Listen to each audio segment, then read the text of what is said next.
Hello, Mom Squad. I did post in the community earlier that I will be talking about mental health in children today. So I'll be discussing young children, preteens, teenagers, and I guess I can also probably touch on young adults as well. I want to thank everybody who has already subscribed to my channel. If you have not subscribed, go ahead, become a part of Mom Squad. Don't just be hanging out, join our family. And like and also comment. I get a lot of people that is a part of my close circle. You guys comment by texting me. It'll actually help me more if you actually comment in the actual comment section, okay? But I do love the text as well, and they're very appreciated. They keep me going. So I'm just going to start out with a couple of quick scriptures about children, since that's what we're touching on. And the first one is Psalms 127:3. Children are a gift from God. They are a reward from Him. Again, children are a gift from God. They are a reward from Him. The second one, should we do this one now? The second one, yes. Fathers, do not provoke your children with anger by the way of treating them. Rather, bring them up with discipline and instructions that come from the Lord. Ephesians 6:4. Okay, so that's what we're going to talk about. And I started out with those two scriptures only because a lot of times when children have mental illness, it is something that's hard to cope with as parents. We don't know what to do. We don't know how to lead them correctly. And a lot of times when our children suffer from mental illness, we can also suffer from it. So it's kind of irritating. It's frustrating. We have to figure out the tools that we need to help our children in a positive way, right? Okay, so we talked about, well, I read the scriptures. Let's briefly talk about the scriptures. Like it said, children are a reward from God. So many people are not blessed to have children, not able to, can't afford to adopt, cannot afford to do any of those things that would make them a parent. So when you're able and you're blessed to become a parent, let's treasure that and let's honor that and let's do right by God, because let's remember, He's just letting us borrow them. They ultimately belong to God, right? They're His children, and He selected us to help Him with His children. So let's honor that, and let's do what we need to do to show Him that we appreciate Him giving us that privilege to take care of something that really belongs to Him, right? And then the second scripture where it talks about provoking your children. I actually did this one with my children when I first started Bible study with them. And the reason I did it because I was that parent that was angry, yelling, fussing all the time. So I wanted to show them that I was wrong. I wanted to own it. So we did talk about parents can provoke children to anger by the way they treat them. If I'm walking around the house angry, mad, upset, yelling, any little thing makes me mad. If they break something, if they accidentally drop something, or maybe they did not do their chores, and I'm yelling and screaming, cussing and fussing, and I'm expecting my children to act like angels and productive citizens in America, but I don't know how to do it. So how can I dare expect them to do it? So that's what that means. Don't provoke them. Do not provoke your children in the way of anger. Rather, bring them up with discipline and instructions. So what that means is, yes, we are supposed to discipline them. We are supposed to give them instructions. Of course, we don't want our kids just running loose doing whatever, but it's all about in the way we do it. I am a very firm parent. What I say is what it needs to be, especially I like for my household to be run smoothly. My top gift from God is administration, and administration falls under organization. So I like for everything to be organized. I like for things to be said a certain way. I like for my children to stand out in a positive way, right? So, yes, I do a lot of discipline. I do a lot of instructions. I love to break things down to everyone, but especially my children. I'm not just asking you to do something and not telling you why you need to do it. And I also want to give you the techniques to make it what I think would ultimately be the easiest way for you to do it. But after I show you that way, if you can figure out a better way for yourself, please, by all means, do that, because no one way is the correct way, right? So that's just some of the things: instructions, discipline, setting those ground rules and making sure you follow through with those ground rules. Discipline should look different for every child in your house, being that every child in your house has a different personality. And we're going to touch on that a little bit later, more deeper. We're going to dive deeper into that and just the way you discipline every child in your house and how it should look different. I can't treat Leisha the way I treat Elijah and vice versa. I just cannot. I can't do it. And when it comes to the instructions, I'm still giving instructions to my young adult that's in the house, my oldest that's in the house. I still guide her with instructions because she still has a lot to learn. So I have 3 children that I'm giving instructions and discipline to in my home, because my oldest is still just 22. She still has a lot to learn. So she comes to me with questions and ways to solve issues for her. Okay. And then I have my 11-year-old Monday. I will have an 11-year-old Monday. Leisha will be 11, and then Elijah is no longer 14. He is now 15 because he had a birthday on the 2nd. So yes. So we talked about the scripture, and y'all, I'm trying to stay organized and just dive into this. I'm a little bit more comfortable than I was the first time that I did these videos. So I'm like, let me take notes. Let me get all structured and stuff. And I'm actually using my Bible that I take to church with me, because my other Bible was it's a big Bible because it's a study guide as well. So I'm gonna have to actually get me a Bible for my content creation page. So I'll have that for you guys, and it'll be easier for me to go to. Okay, so now let's just dive right into the mental health. I'm gonna keep this open just in case I want to look up something or whatnot.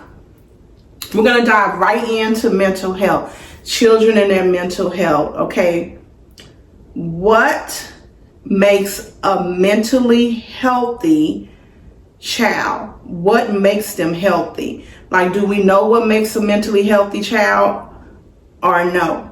Okay, so a mentally healthy child is able to cope with their emotional milestones and learn healthy social skills, how to cope with their problems, right?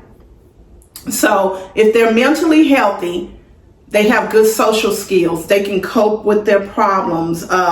They're most likely to be more positive about life.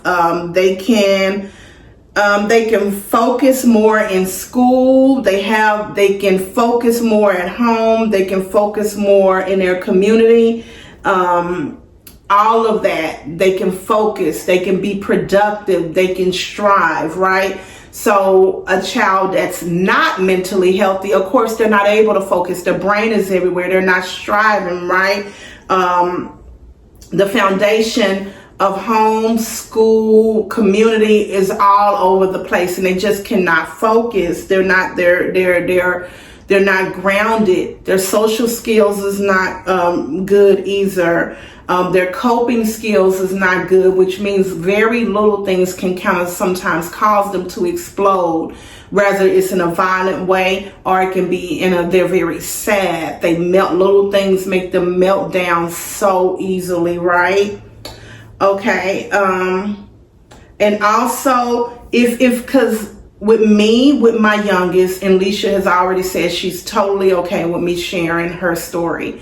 I've asked her a couple of times and she says she's okay. Leisha became a little different when her behavior wise, mentally, became a little different when she was 4. When she was 4, her dad and I separated, and that's what caused her to changed like immediately. In the household with him, we didn't argue. We did not really fight any of those things, but you could cut the tension with a knife when it geared close to the end of the relationship. Because I remember my oldest actually asking if we were okay one day, because she could just tell we was kind of like existing in the same house, just kind of passing each other, in the hallway, in the kitchen. We really wasn't talking. So they did not know we weren't happy anymore because of yelling, fighting, and arguing. It was just because we was very brief with each other. We wasn't giving each other the goodbye kisses and all of that stuff. So when we finally decided to separate, I remember she was going to Head Start, and the teacher kind of told me, hey, Leisha's just kind of hanging out in the library by herself now. Normally she's this bubbly little girl. Leisha never meet a stranger. That's how she was, like just bubbly, never meet a stranger, so happy, so helping everybody out, loving child. That's how she was. And then after we separated, that's when she just changed into the total opposite. It wasn't like a gradual thing. It was just kind of, she was over here one day, and the next day she was here, after she noticed that he wasn't coming back and we were not together anymore. And then a lot of it could be too because I was very sad, and I remember she was in the room with me, so she probably saw me sad a lot as well. And that can also cause our children to be sad, wonder what's going on, have all of these things. Did I do something? What did I do wrong? Why did he leave me? Why did she leave me? All of those things. And then shortly after that, COVID happened. Okay, COVID happened. Now she's stuck inside. So the social butterfly that has stopped being a social butterfly for a little while is now stuck in. So she's definitely not a social butterfly anymore because she had just got adjusted. And I remember to not being in, and when they had opened the world back up, we went to see Christmas lights. Leisha didn't even want to cross the street. I remember that. I'm like, come on, it's okay, let's cross the street. But it's just because she was so uncomfortable being out in society. So this is a few years later, and she's still not herself that she was. And she has been diagnosed with mental illness. But now she can cope with it. I can help her cope with it because I know the tools. I know what to do. She now knows what to do. Has this been a hard road for us? When I tell you, most definitely it has. I have struggled because no one wants to see their child in a dark place. No one wants to see their child sad, their child hurt, their child just not happy in everyday life. And that was her. But now she's doing a lot better. I won't share a whole bunch, but she's a lot better now. She has strategies that she do. She has an app on her phone that she looks at every day. She focused more on positive things. And I also had to teach Leisha to surround herself with positive people and not negative people, because with the mental illness that she has, it will cause her to really get dark if she's hanging around people that's pouring a lot of negative into her. And she's a people pleaser. She wants to make everybody happy, right? And so we got her where she needs to be now. She's really good. But guys, just look for those warning signs: aggressive behavior, changes in their eating habits. They normally don't eat a whole lot. Now they're eating up everything in the house. And then they was eating a lot. Now they're not eating at all. Mood swings. Then you see them at 2 o'clock and they're really, really, really happy. And then you see them at 2:10 and they're angry and they're aggressive.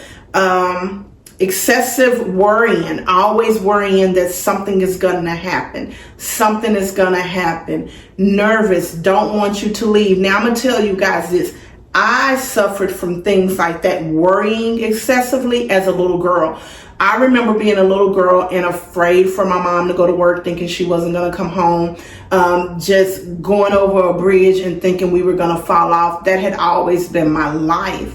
So I thought it was normal until I recently went to the doctor maybe 3 years ago, and my doctor said, no, ma'am, that is not normal. And I don't know how you have made it this long in life. We have to get this taken care of. And he had me take an assessment test.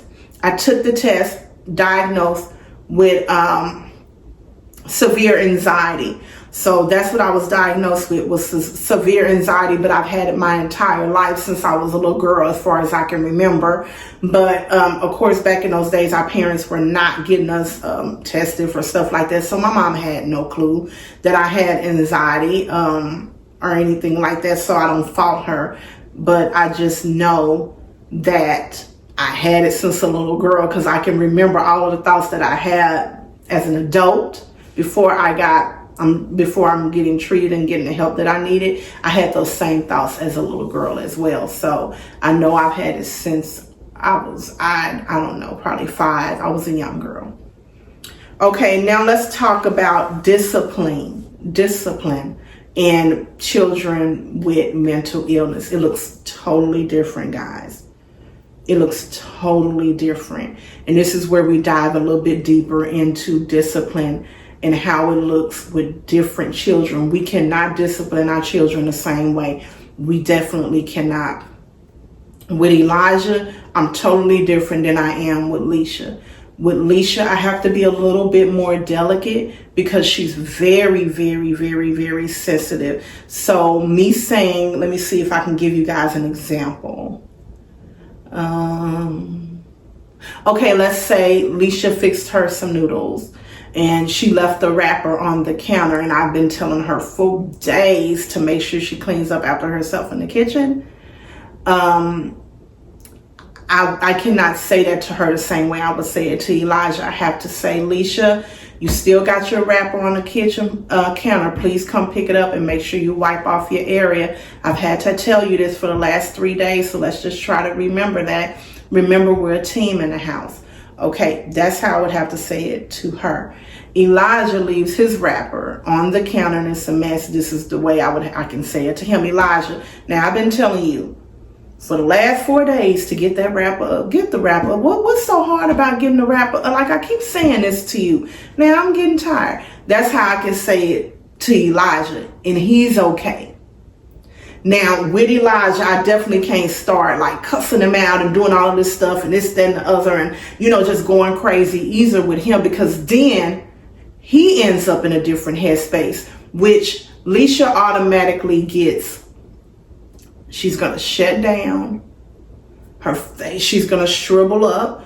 She's going to be very sad. You're going to immediately see the sadness on her face. Elijah, if I'm aggressive with him, because that's what gets him, when you're aggressive with him and you're not giving him a minute to explain, he is going to look okay in his face. Definitely look okay. Nothing is wrong with him. He's fine. But when you go in his room and check on him, he's going to numb himself. So that's something else we have to look for, is numbness. If you know something has happened to where your children should not be in a good headspace, they should be sad, mad, angry, frustrated, and you go in there and they look like they're okay, that's another red flag. It's another red flag.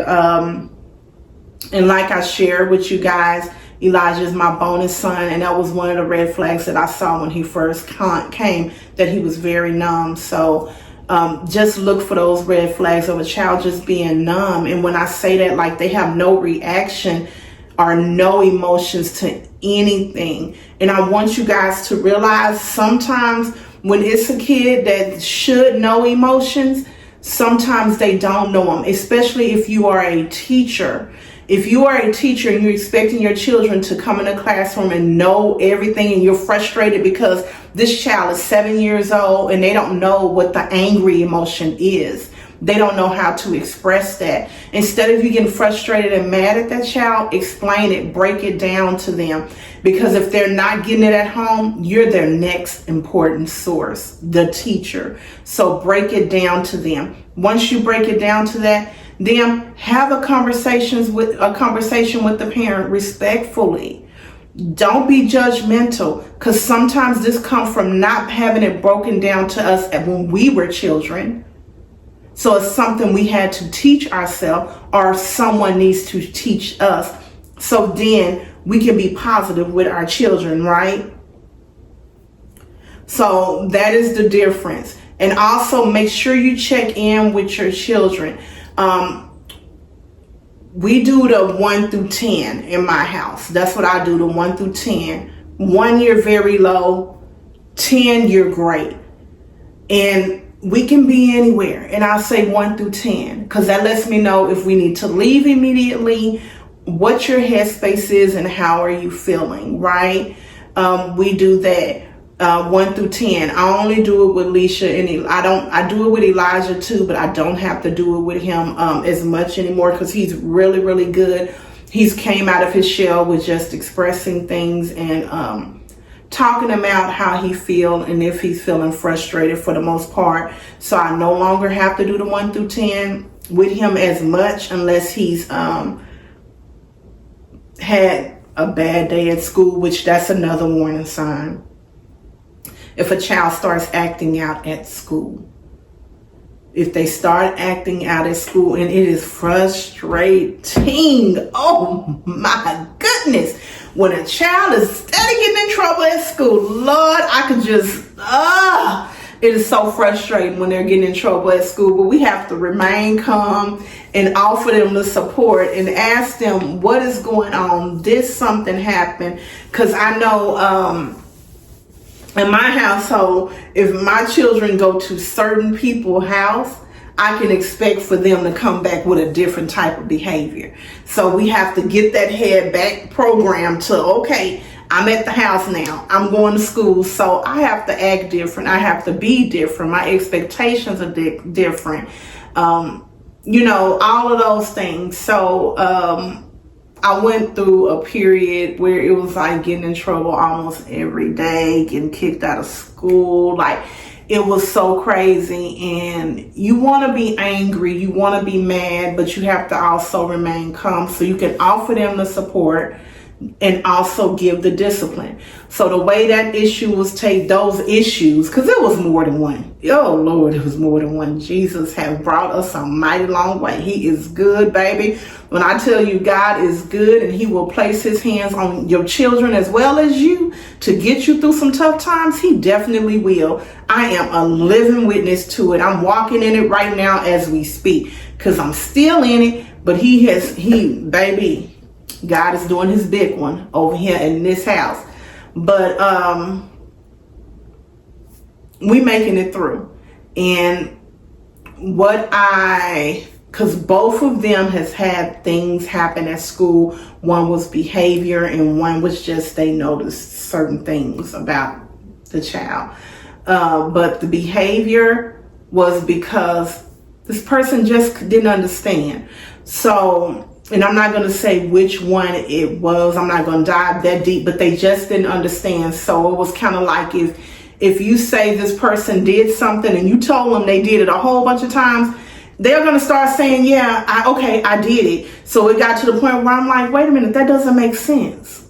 That doesn't make sense. So I started saying, okay, you just don't talk to anybody at the school unless they call me. You tell them to call me first, and then we'll have a conversation about it, or I will meet with them and we can break down what actually happened. So we started doing that. And then that's when things became clear that, okay, this baby just really don't understand what's being said, and it has to be broke down in steps.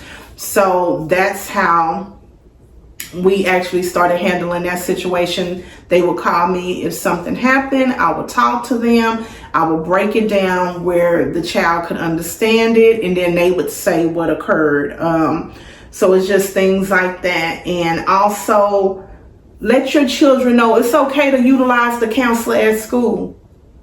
It's okay. I know back in the day they would say the whole whatever goes on in this house stays in this house, and that's what I had to have a talk with. Well, not with my kids have always known it's okay. You can say, but when my bonus baby came in, that was he didn't want to share anything, and I had to let him know nothing is going on in our house that cannot be shared with the school. Now, back in the day, it was the whole whatever goes on in the house stays in the house. And it is certain people that he know whatever goes on in our house stay in our house. But if the counselor comes to you and she asking you what happened and this, that, and the other, ain't nobody doing nothing in this house to you where you can't say, yeah, I got in trouble and I got this taken away. I couldn't go here, because that's how we handle situations like that in this house. You get your phone taken away, or certain apps on your phone will be deactivated. You cannot utilize them. You're not going anywhere. Like, that's how the game will get taken away. Things I even do if we going out to eat, you ain't choosing nothing. We're gonna let this other person choose where we eat. You just gonna have to suffer the consequences because you was acting up. So you don't get to pick what you eat. And it makes it better for me where I ain't having to drive no 2-3 locations. I just gotta go to one. So that's kind of how I do the discipline stuff. And here, that's just how we do it, stuff like that. But I don't do the whole yelling, cussing you out and all that stuff anymore. Now, will I talk to you firmly? Yes, I will. If I feel like you're disrespecting me, I will let you know that's a non-negotiable with me. That's a non-negotiable in my household. That was also a non-negotiable in my classroom. So it's just looking at all of the warning signs: getting in trouble at school, sleeping too much, not being able to sleep enough, not eating enough, eating too much, mood swings, worrying excessively. Yeah. Then we talked about the discipline and how that should look. And this is just my household. I'm not hitting nobody. I'm not hitting anyone in my household because I don't want my children to think it's okay to hit.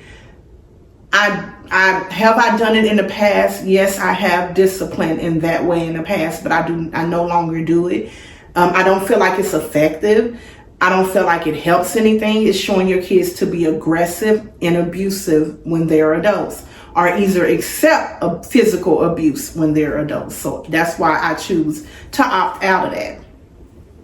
Now, the most common disabilities in children is ADHD, anxiety, behavior problems, and depression. And let me say this to y'all. All 4 of those that was listed when I did my research, I'm like, okay, somebody in my house have one of these, at least one, right? So I deal with all of these in my house, every single one. And trust me, guys, if I can make it through it, you definitely can. It's all about praying, staying faithful, and creating structure will go wonders. I tell people this all the time. If you create structure in your household, it will go wonders. And sometimes people can be frustrated with me because I'm like, my kids have to eat before 7 o'clock. They got to. And people can be mad at me. They don't have to understand, but it's just something that I know. I like to have my kids fed by 5:30 because it works best for them. It works best for them. They function better the next day. Their minds are better the next day.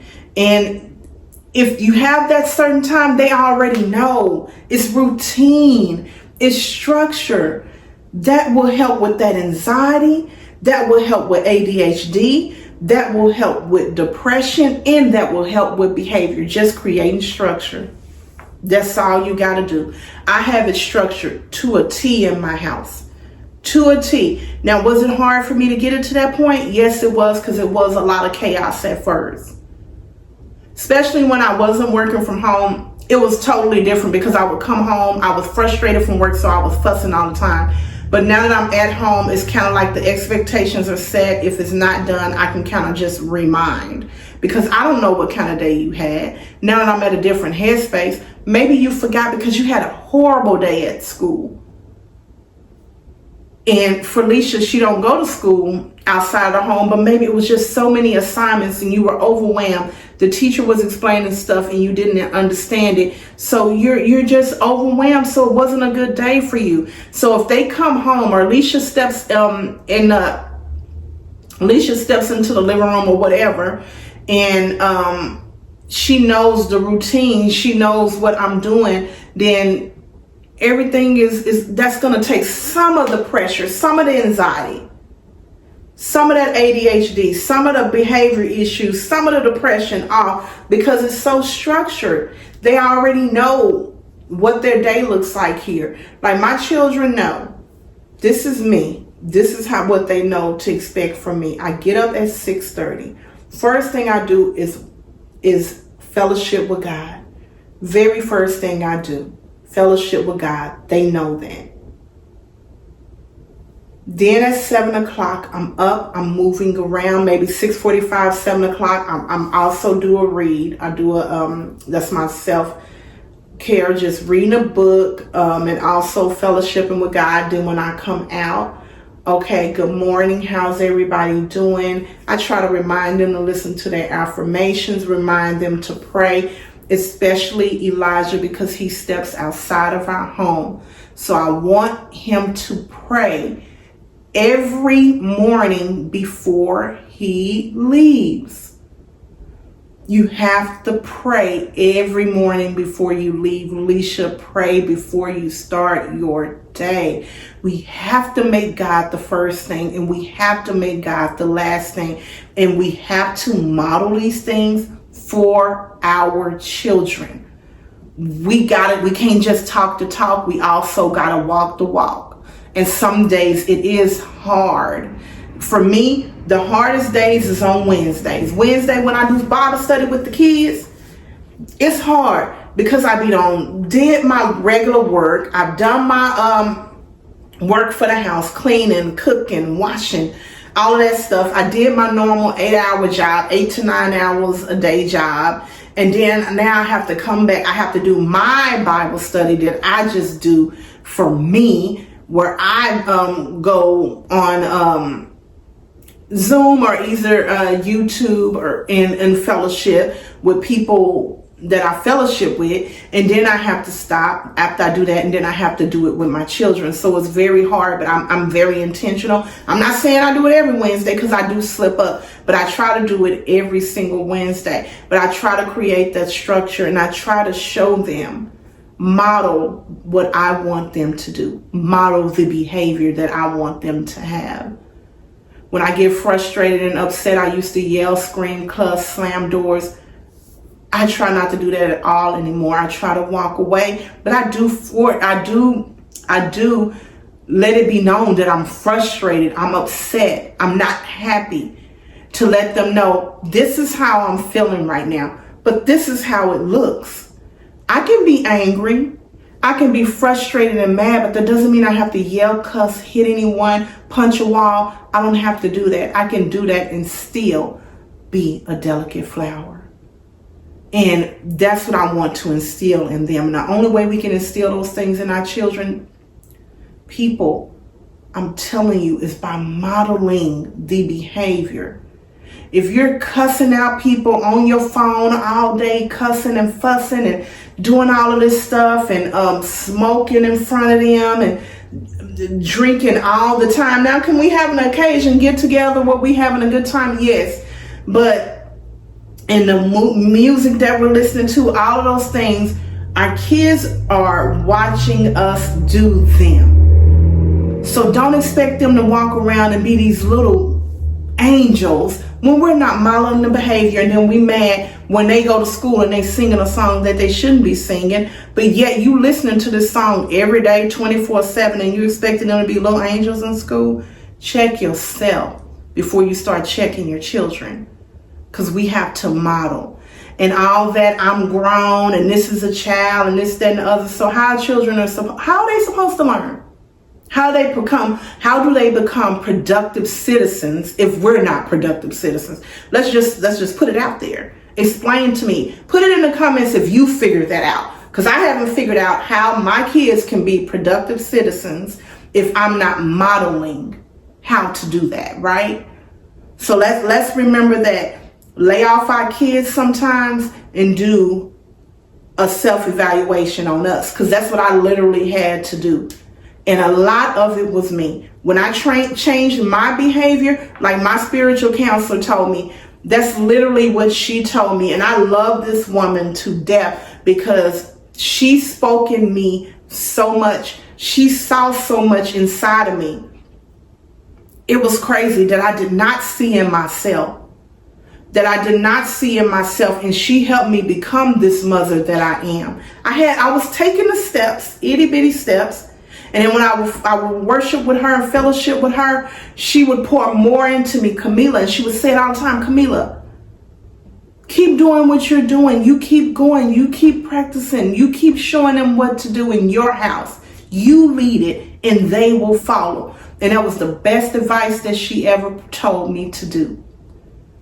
Me modeling the behavior in my house that I expect for them to do. And that's what I do. I remember our first session, she also told me to pray in all the corners of my walls, all the corners of my house for communication. And I did that. And it did make it a lot better. Guys, you have to allow God to be in your homes. You just have to. You have to. And we have to submit to him. We have to allow him to lead us. I know I say the same thing every time we get off about staying in God's lane. And when you do that, you're going to lose a lot of people. Trust me, you're going to lose them. But you're going to gain a lot too. A lot of positive people, a lot of God. And I'm going to tell you, the best thing is God. When you apply God into your life the way that you should, not just going to church, because going to church on Sundays is not all you have to do. We have to apply him into our everyday life.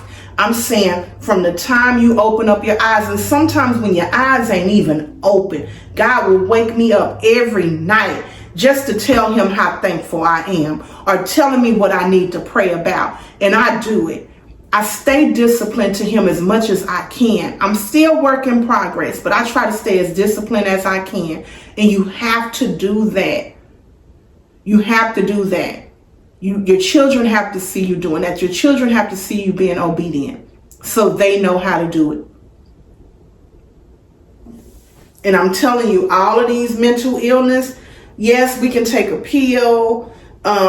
We have a lot of different strategies, but God is number one. The number one key to all of it is having him in your home and praying over your children.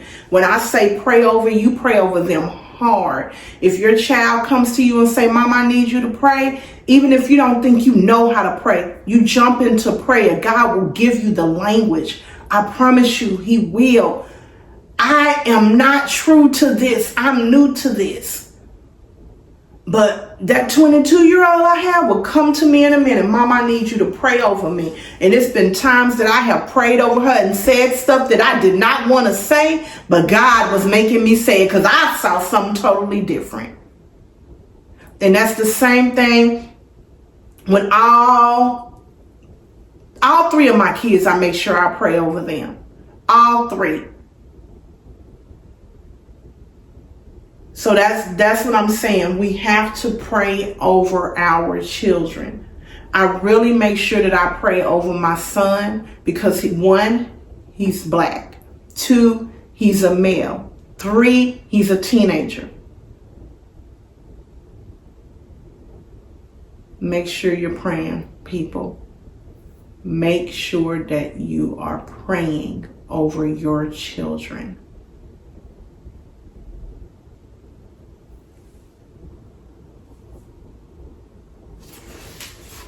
And that's it. Like I said, pray over your babies. Thank you for spending this time with me. And I'll see you guys later. Love you. Remember, when you allow God to lead you, He won't lead you wrong. Follow God and not your own will. Love you guys.